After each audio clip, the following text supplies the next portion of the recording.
Entender o conflito entre Palestina e Israel é mergulhar em uma história que vai muito além de rivalidades ancestrais ou ódios religiosos enraizados.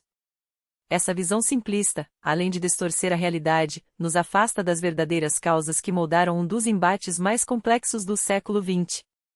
Para desvendar esse quebra-cabeça, precisamos recuar no tempo e observar como judeus e árabes, dois povos com trajetórias surpreendentemente paralelas, se entrelaçaram em um conflito que redefine fronteiras, identidades e o próprio futuro do Oriente Médio. Comecemos por um fato muitas vezes ignorado: judeus e árabes compartilham origens semíticas milenares, unidos por laços de fé, cultura e língua que remontam a civilizações que floresceram quando a Europa ainda engatinhava em direção à ideia de nação. Ambos se viam como povos escolhidos, portadores de uma missão divina, e transformaram essa crença em sistemas políticos e jurídicos que funcionavam como verdadeiras constituições sagradas. Seja pela Torá ou pelo Alcorão, suas leis não eram meras normas humanas, mas mandamentos divinos que davam coesão a reinos, impérios e comunidades. Essa identidade coletiva, forjada na religião e na tradição, fez deles nações antes mesmo que o conceito de nacionalismo moderno existisse. Mas aqui está o primeiro paralelo intrigante: tanto judeus quanto árabes viveram épocas de esplendor, momentos em que seu poder e influência irradiavam pelo mundo conhecido.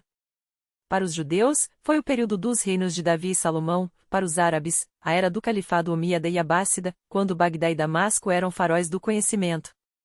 Porém, como em um espelho, esses áureos tempos deram lugar a séculos de declínio, ocupação, fragmentação e perda de autonomia política. Essa queda alimentou uma memória coletiva marcada pela nostalgia do passado glorioso, mas também pela dor das derrotas e humilhações. Foi nesse solo fértil de saudade e resiliência que ambos os povos começaram a buscar, cada um a seu modo, um caminho para renascer na modernidade. O segundo ponto crucial surge quando a Europa, no final do século XIX, se torna um espelho que reflete suas próprias fraquezas.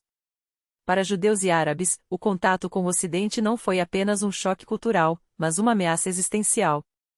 Os judeus, espalhados pela diáspora, enfrentavam ondas de antissemitismo violento que os empurravam para as margens da sociedade. Os árabes, por sua vez, viam suas terras sendo engolidas pelo colonialismo europeu, que impunha sua superioridade racial e cultural. Diante desse cenário, ambos os povos foram obrigados a repensar sua identidade. E foi aí que o nacionalismo emergiu como resposta. Dentro de cada comunidade, três correntes se formaram. De um lado, os radicalizados, que defendiam uma ruptura total com o passado, abraçando sem reservas as ideias modernas como única salvação.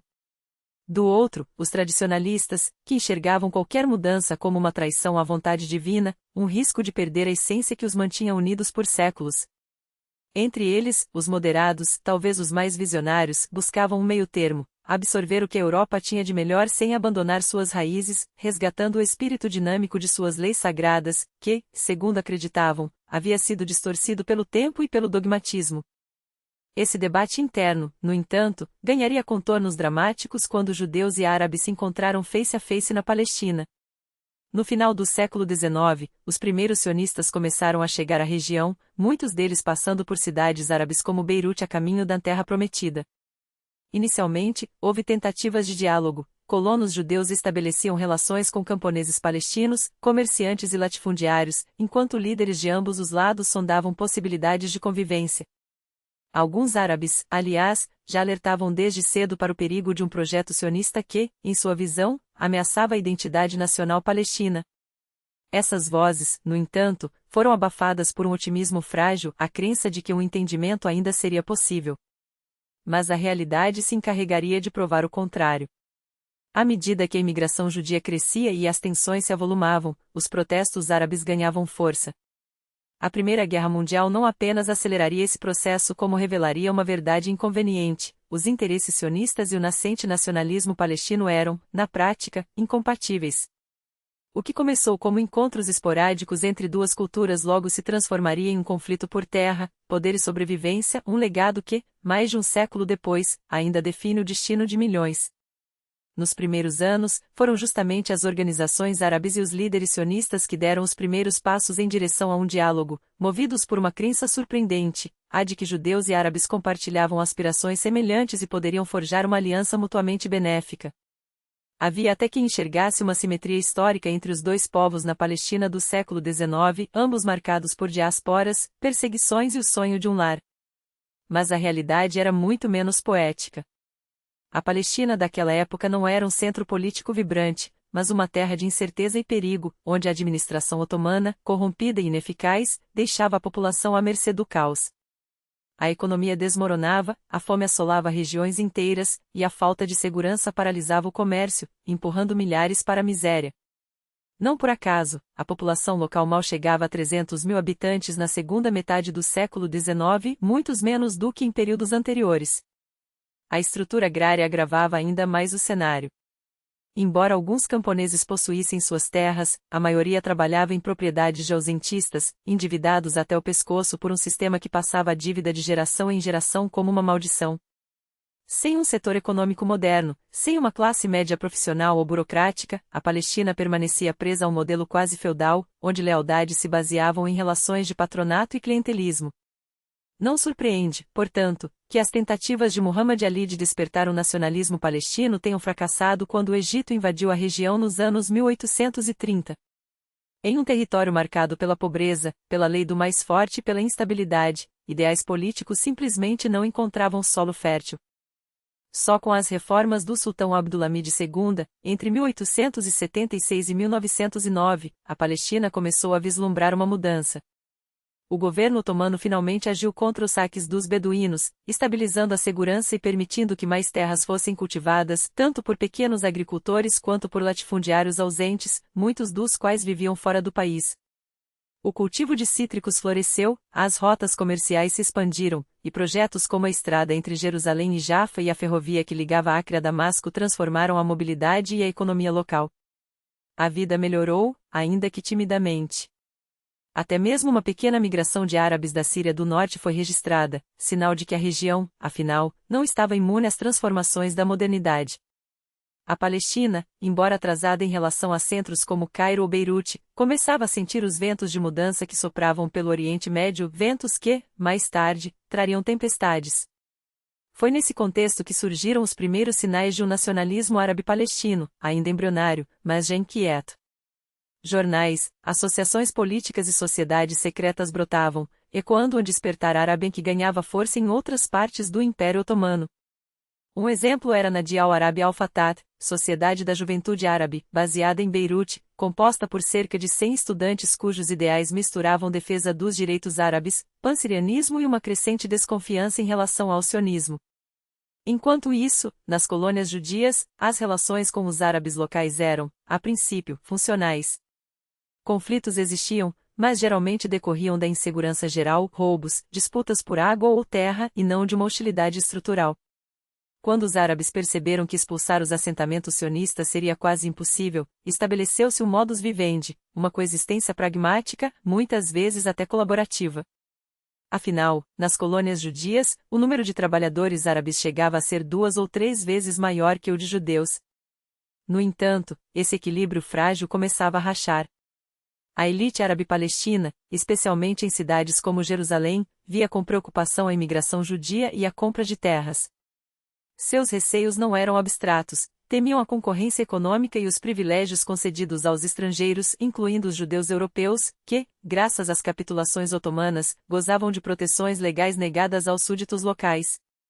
Em 1891, comerciantes palestinos de Jerusalém enviaram uma petição a Istambul alertando que os judeus poderiam monopolizar o comércio e sufocar os negócios árabes. Uma década depois, em 1901, a nobreza árabe da cidade reuniu assinaturas contra novas regras otomanas que facilitavam a naturalização de imigrantes judeus. O argumento era claro: aqueles que chegavam não buscavam integrar-se, mas dominar. Entre 1908 e 1914, com a Revolução dos Jovens Turcos e a eclosão de um clima político mais aberto, o antisionismo árabe ganhou contornos mais definidos. Surgiram os primeiros partidos e comitês nacionalistas, como a Sociedade Ortodoxa do Renascimento, que, embora ligada ao patriarcado grego-ortodoxo, defendiam o arabismo militante, ou a Sociedade Patriótica Otomana, formada por jovens educados que desafiavam o conservadorismo de suas lideranças comunitárias.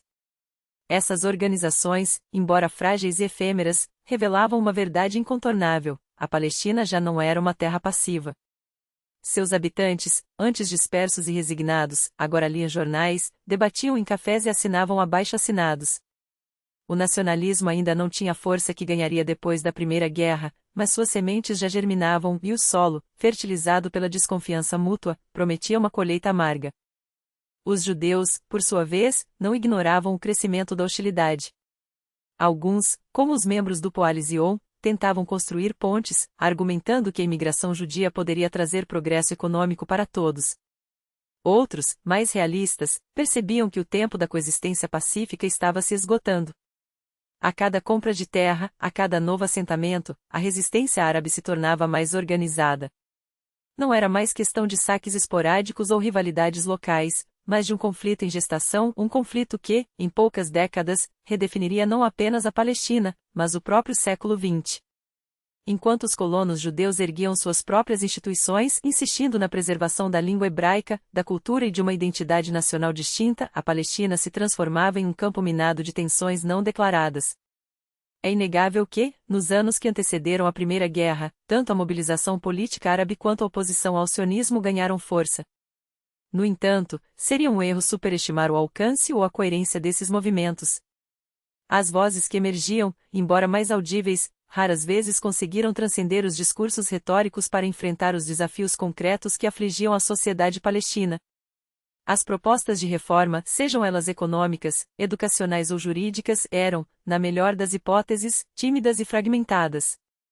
Enquanto no Egito e em outras partes do mundo árabe debates sobre modernização ganhavam tração, na Palestina, as elites conservadoras permaneciam apegadas a estruturas arcaicas de poder. Não havia um projeto sério de transformação social, nem sequer reformas modestas, como a expansão do acesso à educação para mulheres ou a atualização dos códigos legais, recebiam atenção sustentada. A política palestina seguia presas entre o imobilismo de uma nobreza rural resistente a mudanças e a fragilidade de grupos oposicionistas que, embora críticos ao sionismo, careciam de capacidade para articular alternativas viáveis. E aqui reside uma ironia amarga: a oposição ao sionismo, embora crescesse em volume, era tão frágil quanto as instituições que pretendia combater. A maioria das organizações antisionistas nascia e morria no espaço de poucos anos, reduzidas a círculos de intelectuais ou pequenos grupos sem influência real. Suas plataformas, quando existiam, limitavam-se a declarações de princípio, sem estratégias para mobilizar as massas ou pressionar as autoridades otomanas. Mesmo os discursos mais inflamados, que já anunciavam a sombra de um conflito nacional, esbarravam em uma realidade cruel: a falta de coesão, de recursos e de lideranças capazes de converter a desconfiança em ação coordenada. No entanto, subestimar o impacto dessa oposição seria igualmente equivocado. Entre a população árabe, especialmente entre os muçulmanos, o sionismo era visto com desconfiança crescente, um sentimento que transcendia as divisões de classe. Os notáveis muçulmanos, muitos deles representantes no parlamento otomano, eram, em sua maioria, ferrenhos oponentes da imigração judia, enquanto as comunidades cristãs, embora também apreensivas, tinham suas próprias razões para temer o futuro.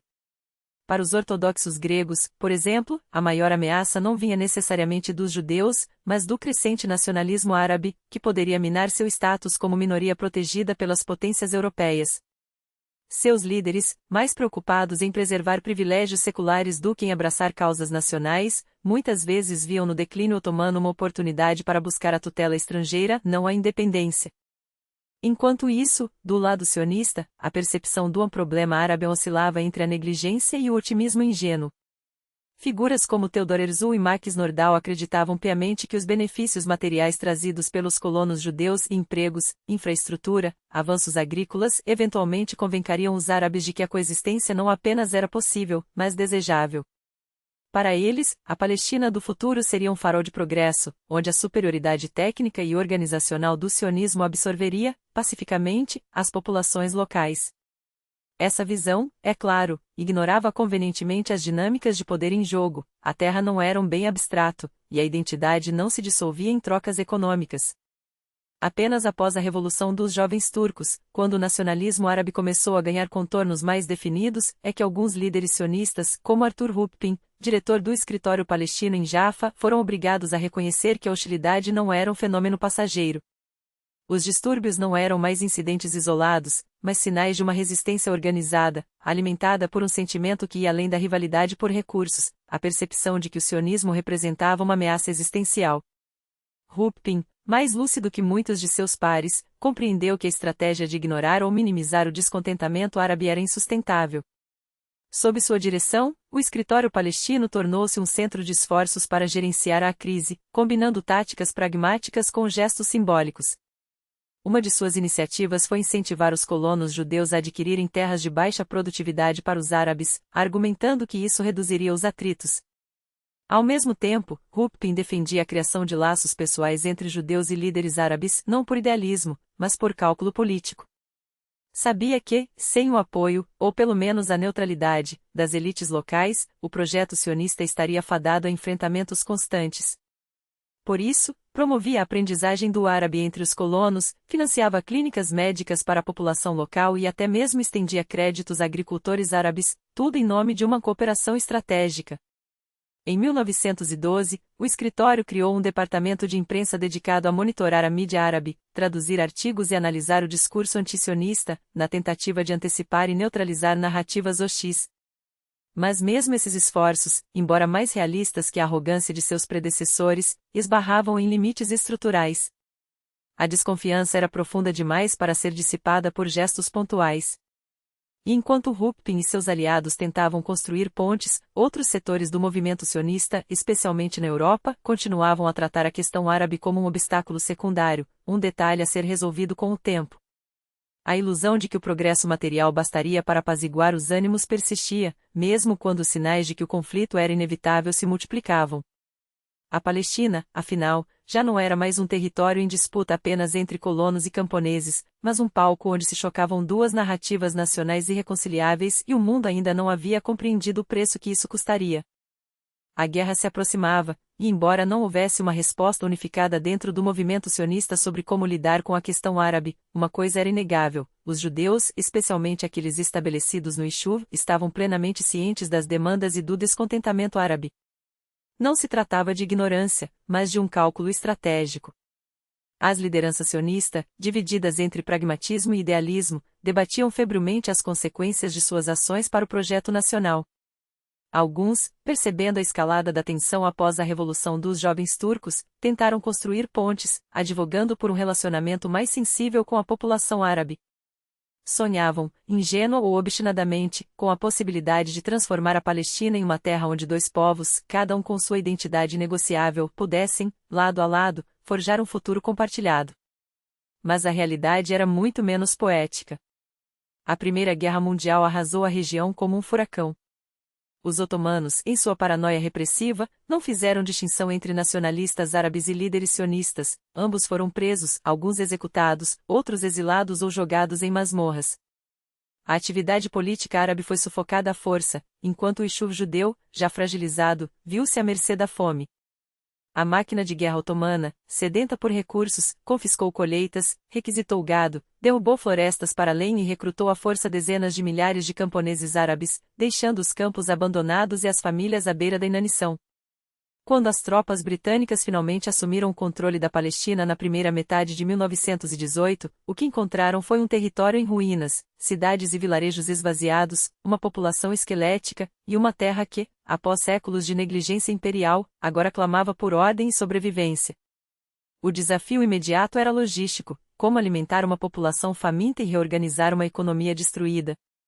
Mas por trás da urgência humanitária, espreitavam questões políticas explosivas. A queda do Império Otomano havia deixado um vazio de poder, e tanto judeus quanto árabes olhavam para as potências europeias com uma mistura de esperança e desconfiança. Cada lado acreditava ter recebido promessas durante a guerra, promessas que, como logo ficaria claro, eram incompatíveis entre si. Enquanto isso, os britânicos, agora senhores de facto da Palestina, tinham seus próprios interesses em jogo, e eles não eram nem um pouco desinteressados. A situação se complicou ainda mais quando veio à tona o Acordo Sykes-Picot, negociado em segredo em 1916 entre Londres e Paris. O plano, arquitetado por Mark Sykes e François-Georges Picot, previa nada menos que a partilha do Oriente Médio Árabe em zonas de influência europeia. Em algumas áreas, as potências permitiriam uma independência árabe nominal, desde que seus interesses econômicos e estratégicos fossem preservados. Em outras, no entanto, não havia disfarces. A França e a Grã-Bretanha reservavam para si o direito de impor um controle direto ou indireto, conforme lhes conviesse. A Síria costeira e o norte cairiam nas mãos francesas, o Iraque, a Transjordânia e os portos de Haifa e Acre ficariam com os britânicos. Quanto à Palestina, seu destino era ainda mais ambíguo, seria colocada sob uma administração internacional, cujo formato seria decidido, após consultas com a Rússia, então mergulhada em sua própria revolução. Mas o golpe mais contundente viria da Declaração Balfour, proclamada em novembro de 1917. Em um único parágrafo, o governo britânico expressava seu a favor à criação de um lar nacional para o povo judeu na Palestina, sem, no entanto, definir o que isso significava na prática. O movimento sionista, na época, não reivindicava abertamente um Estado independente e suas prioridades eram mais imediatas: garantir a imigração e a compra de terras. Ainda assim, a declaração foi recebida com euforia por muitos judeus, que nela viram um reconhecimento sem precedentes de suas aspirações. Para os britânicos, porém, tratava-se de uma jogada calculada. Ao cortejar os sionistas, Londres fortalecia sua posição contra a França e a Rússia, ao mesmo tempo em que assegurava uma presença amigável no coração do Oriente Médio, uma colônia de população majoritariamente europeia, dependente e alinhada aos interesses imperiais. A Palestina, esmagada pela guerra, tornou-se assim o tabuleiro de um jogo muito maior. Além das devastações diretas, batalhas sangrentas como a de Gaza, a ocupação de Jerusalém, as epidemias que se alastraram como pragas bíblicas, a região herdou um legado de traições e promessas conflitantes. Quando, em julho de 1922, a Liga das Nações aprovou oficialmente o mandato britânico para a Palestina, incorporando a Declaração Balfour e reafirmando os laços históricos dos judeus com a terra, o cenário estava montado para um conflito de longa duração. Pela primeira vez em séculos, a Palestina era reconhecida como uma entidade política distinta, mas essa distinção não trouxe paz. Pelo contrário, tanto árabes quanto sionistas compreenderam, com clareza brutal, que o futuro da região seria decidido por dois fatores cruciais: demografia e propriedade da terra. Os judeus, determinados a consolidar seu projeto nacional, aceleraram a imigração e a aquisição de terras. Os árabes, por sua vez, viram nessas ações uma ameaça existencial e buscaram, por todos os meios, frear ou reverter o processo. Os britânicos, presos entre suas promessas contraditórias e a realidade de um território cada vez mais inflamado, tentaram, sem sucesso, conciliar o inconciliável. O que começou como uma disputa por recursos e reconhecimento logo se transformaria em uma luta pela própria soberania sobre a terra. E no centro desse turbilhão, uma pergunta ecoava, insistente e sem resposta: até onde cada lado estaria disposto a ir? Enquanto alguns líderes judeus e árabes ainda ponderavam se a colaboração com a administração britânica seria o caminho mais estratégico para seus interesses, a realidade no terreno revelava uma verdade inconveniente: as simpatias dentro do próprio aparato colonial estavam profundamente divididas.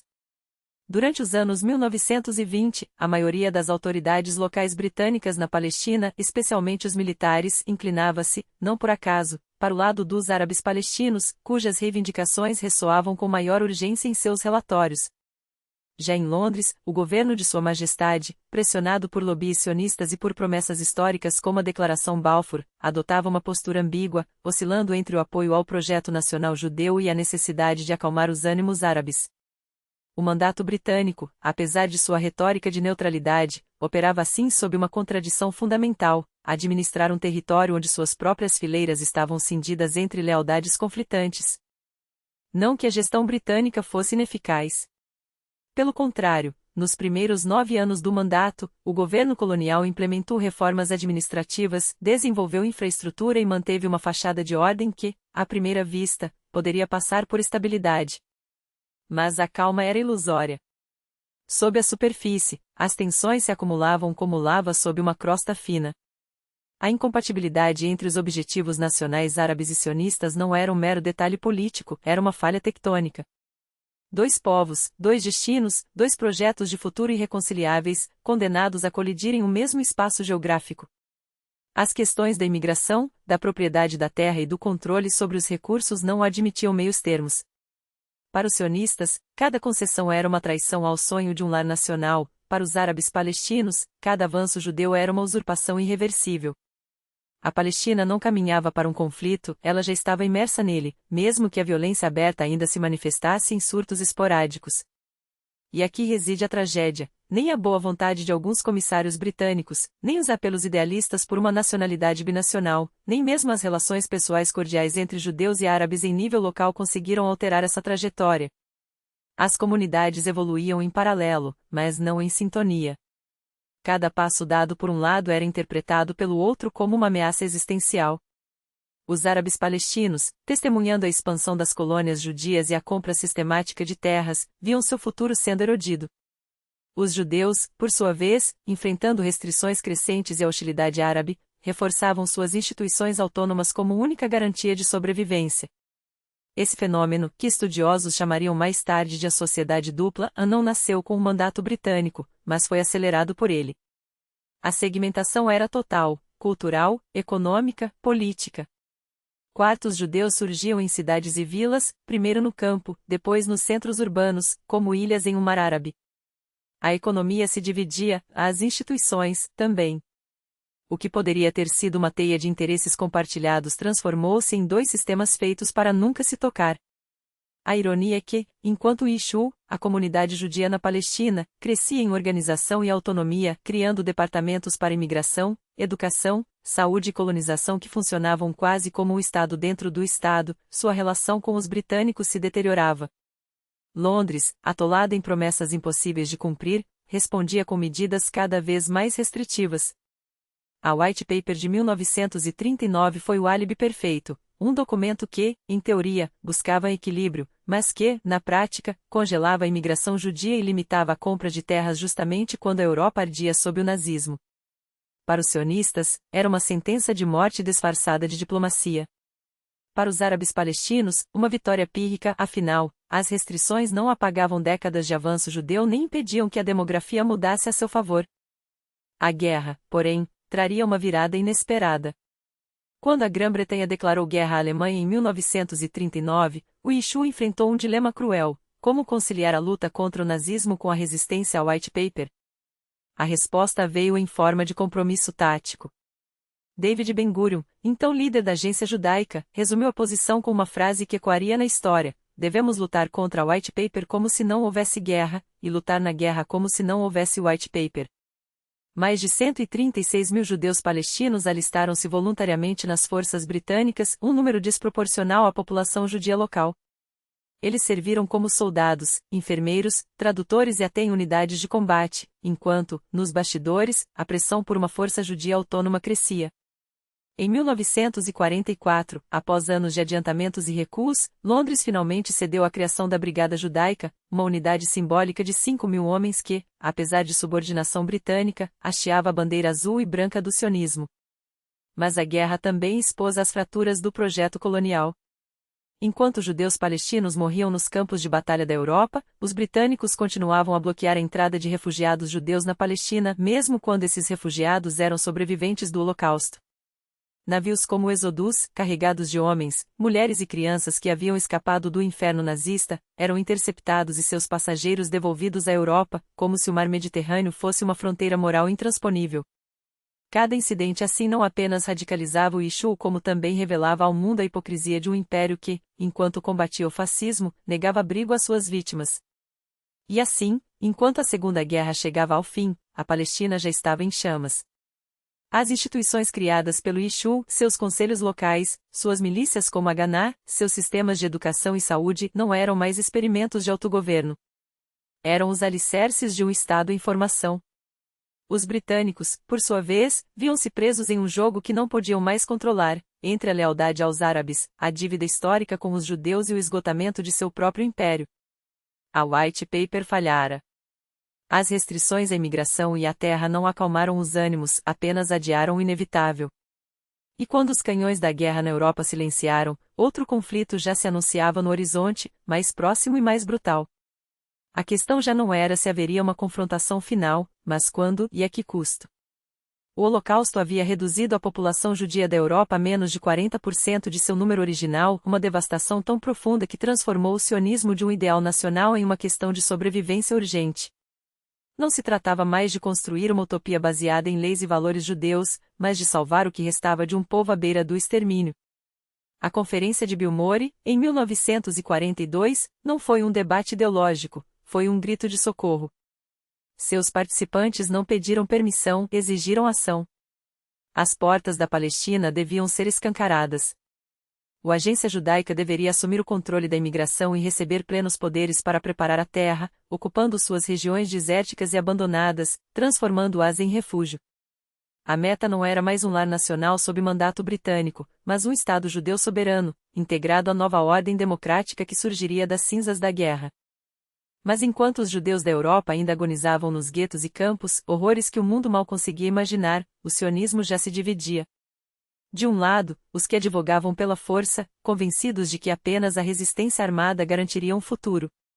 Do outro, aqueles que buscavam um caminho negociado, temendo que a radicalização afundasse a causa em um banho de sangue. Enquanto isso, no Oriente Médio, os nacionalistas árabes teciam suas próprias alianças nas sombras.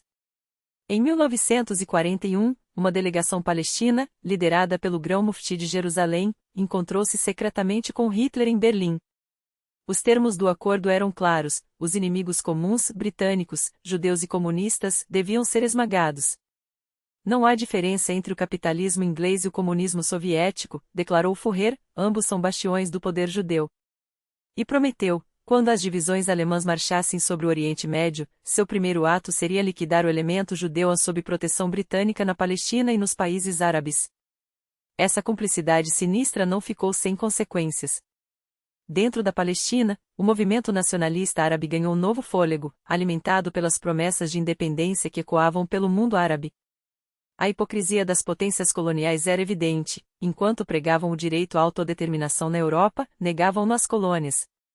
A criação da ONU em 1945 acendeu uma faísca de esperança, talvez, afinal, um novo ordenamento global emergisse, onde as antigas chains do imperialismo fossem quebradas.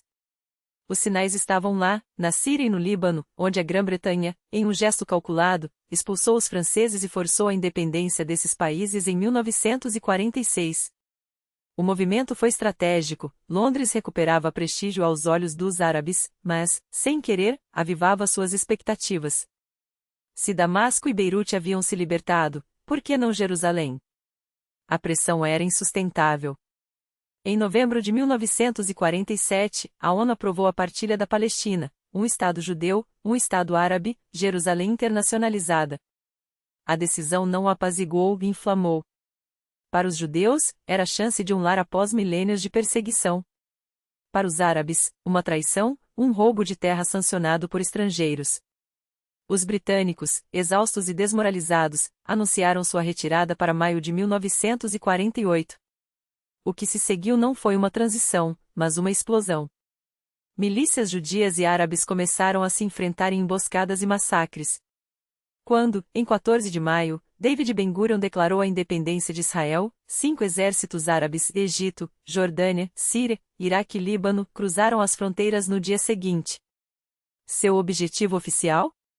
Restaurar a ordem após a saída britânica. Sua real intenção? Esmagar o Estado judeu no nascedouro e reverter a partilha pela força. Mas Israel não era mais um sonho frágil. Em poucas semanas, as forças judias, superadas em números, mas não em determinação, viraram o jogo. Tomaram o controle da estrada para Jerusalém, repeliram os ataques árabes e, até o início de 1949, haviam conquistado o Negeu, avançando até as antigas fronteiras do mandato britânico. Os acordos de armistício que se seguiram traçaram linhas que não eram paz, mas um cessar-fogo tenso. Israel existia, mas a um custo terrível. Para os judeus, era guerra de independência. Para os palestinos, a Nakba, a catástrofe. Centenas de milhares foram expulsos ou fugiram, seus lar transformados em ruínas, suas vidas em memórias de um mundo perdido. A paz duraria pouco. Em 1956, o Egito de Gamal Abdel Nasser, um nacionalista pan-árabe radical, emergiu como um novo inimigo de Israel. Ao nacionalizar o Canal de Suez, artéria vital do comércio global, Nasser desafiou não só as potências europeias, mas também o direito de Israel à navegação. Quando o Egito bloqueou o Estreito de Tira, cortando o acesso israelense ao Mar Vermelho, Tel Aviv viu-se diante de um ultimato: submeter-se ou lutar. A resposta veio em outubro. Israel invadiu o Sinai em uma operação relâmpago, capturando Gaza e a península em 5 dias. França e Grã-Bretanha, temendo a influência soviética na região, intervieram sob o pretexto de manter a paz, mas o jogo era claro: retomar o controle do canal. No fim, a pressão internacional forçou a retirada israelense em 1957, mas não sem antes garantir a abertura do Estreito de Tirã e a presença de forças da ONU no Sinai. Para o mundo, foi uma crise contida. Para os árabes, uma vitória moral. Apesar da derrota militar, Nasser saíra como o líder que desafiou o Ocidente. Para Israel, uma lição amarga: a sobrevivência dependia não de tratados, mas de força. E quando, em 1967, a Síria intensificou os bombardeios contra fazendas israelenses, o Egito remobilizou suas tropas no Sinai e novamente bloqueou Tirã, o governo de Levi Eshol sabia que não havia espaço para hesitação.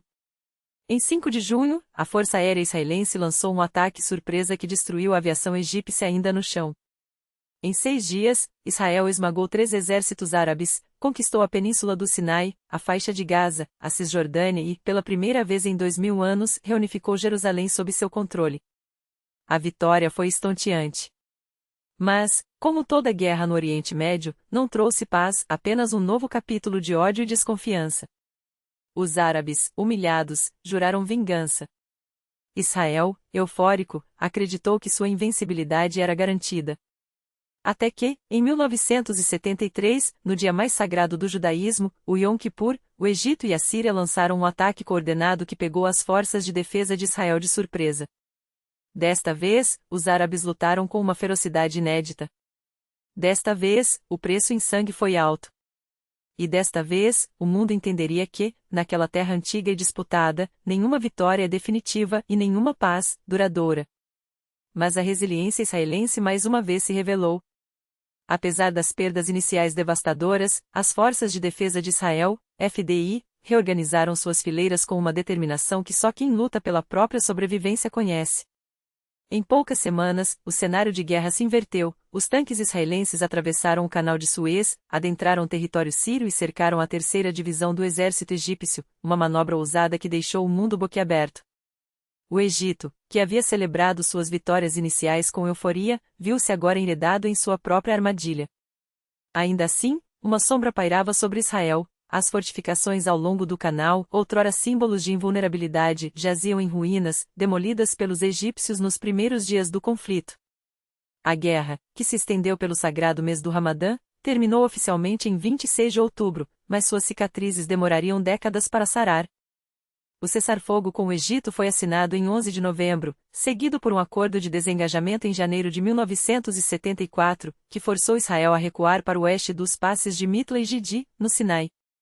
Em troca, o Cairo reduziu suas tropas na margem leste do canal, enquanto uma frágil zona tampão foi estabelecida, vigilada por capacetes azuis da ONU.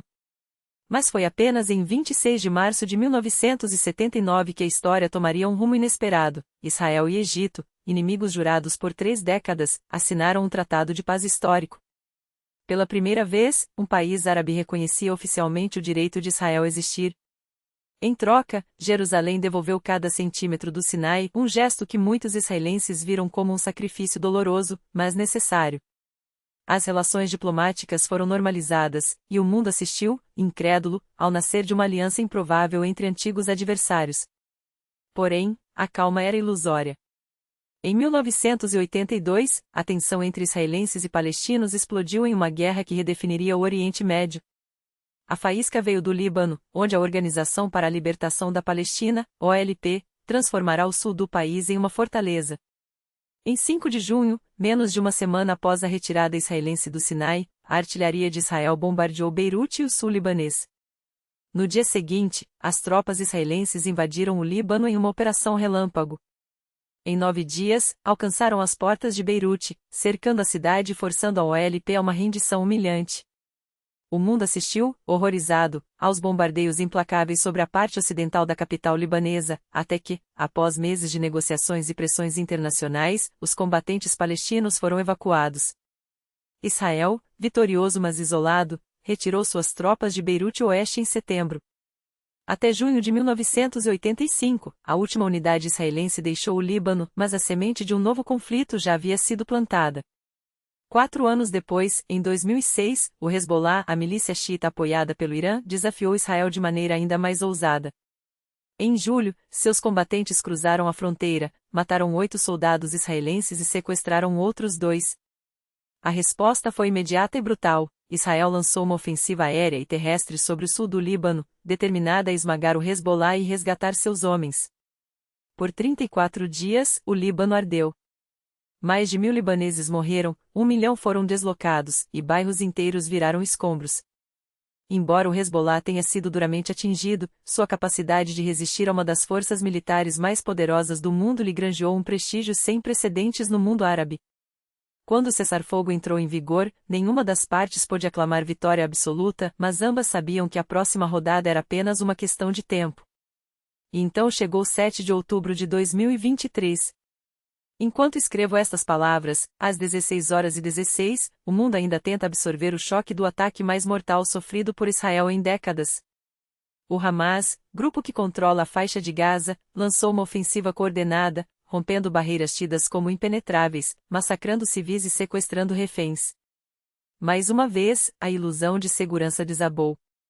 Mais uma vez, o sangue jorrou sobre uma terra que parece condenada a nunca conhecer a paz.